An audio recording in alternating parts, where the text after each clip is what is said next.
হচ্ছে যেটা আমরা চিনি কোণই বলি আমরা, কিন্তু আরেকটা নাম আছে ধার বলি, অথবা কোণ বলো, যেমন 0 ডিগ্রি, 90 ডিগ্রি, 60 ডিগ্রি ইত্যাদি, এগুলোকে বলা হয়।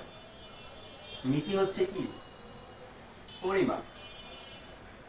এটা বইয়ে লেখা আছে, বইয়ের প্রথম পৃষ্ঠায় লেখা আছে, সমস্যা নাই, দেখে নিও তোমরা। এখন কথা হচ্ছে যে ত্রিকোণমিতি শব্দ আগে বাংলা পাইছি হচ্ছে তিন কোণ পরিমাপ। অর্থাৎ ত্রিকোণমিতি কাকে বলে যদি বলি, তাহলে আমরা বলতে পারি যে তিন কোণের পরিমাপকে ত্রিকোণমিতি বলে। এখন আমরা আসি এই ত্রিকোণমিতিক অধ্যায়টা কার উপর বেস করে কথা বলা হয়েছে। নর্মালি এই ত্রিকোণমিতিক অধ্যায়টা একটা ত্রিভুজকে বেস করে কথা বলা হয়েছে।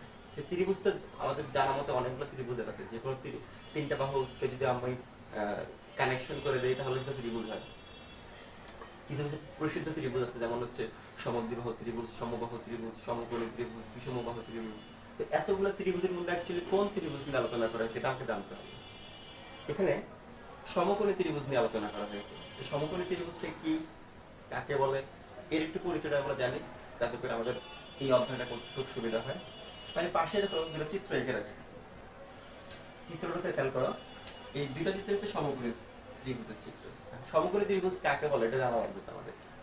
সমকোণী ত্রিভুজ কাকে বলে তোমরা সবাই ছোট ক্লাসেই পড়ছো, তবু আমি আরেকবার বলতেছি যে যে ত্রিভুজের যে কোনো একটা কোণ 90 ডিগ্রি অথবা এক সমকোণ এবং অপর দুই কোণ সূক্ষ্ম কোণ, তাকেই সমকোণী ত্রিভুজ বলতেছে।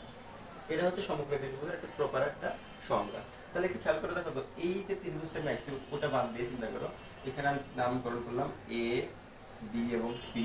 এই এবিসি নামে যে সমকোণী ত্রিভুজটা আমি রাখছি, এর এইখানে দেখো বক্স করে জায়গাটাকে আমি 90 ডিগ্রির কথা বলছি, যে এখানে এই কোণটা হচ্ছে 90 ডিগ্রি অথবা এক সমকোণ এবং অপর দুইটা কোণ আছে, এটাকে বলা হচ্ছে সূক্ষ্মকোণ। সূক্ষ্মকোণ কাকে বলে এটা একটু বলে দেই, যে 0 ডিগ্রি থেকে বড় এবং 90 ডিগ্রি থেকে ছোট কোণগুলোকে বলা হয় সূক্ষ্মকোণ। তার মানে 1 ডিগ্রি থেকে শুরু করে একবারে 89 ডিগ্রি পর্যন্ত যা যা আছে সবগুলোই সূক্ষ্মকোণের আন্ডারে পড়ে যায়। Okay fine. তো সংজ্ঞাটা তোমরা খাতায় লিখে নিও।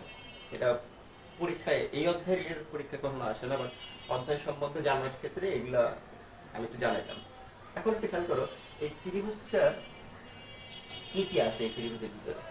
এই ত্রিভুজের তিনটা বাহু আছে,